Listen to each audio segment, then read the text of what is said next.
og'rig'ini hech qanaqa dorilarsiz davolash yo'lini o'rgatmoqchi.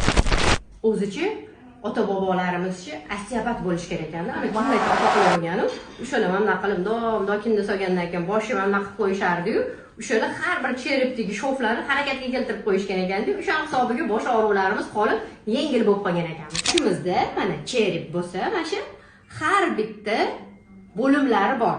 Shularning har birining orasida choklari bor, mana shoflari deydi. Shular hammasi erkin harakatda bo'lish kerak. Odam har nafas olganda bularning o'zining ritmi bor. Shu bo'yicha qimirlaydi.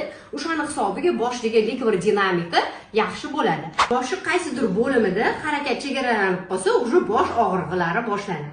Birinchi bo'lib, mana shu ikkita parni hisoblangan chiminoy ko'shni harakatga keltiramiz. Shuning uchun qo'linglarni mundoq qilib, shu ikkita chiminoy ko'shga qo'yasizlar va yengil ushlab sal tepaga tortasizlar, ozginagina.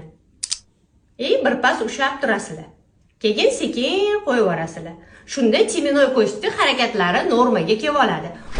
Undan keyin lobnoy ko'st, peshana, ya'ni va zatilka, ensa qismini ham harakatga keltirib olamiz. Uni bundoq qilib ushlab turib, sekin sal o'zimizga tortamiz. O'shanda ularning ham orasi ochiladi. Peshanaga qo'limizni qo'yamiz va zatilkaga ham qo'limizni qo'yib, ikkalovini sekin tepaga tortamiz. Normaga tortamiz.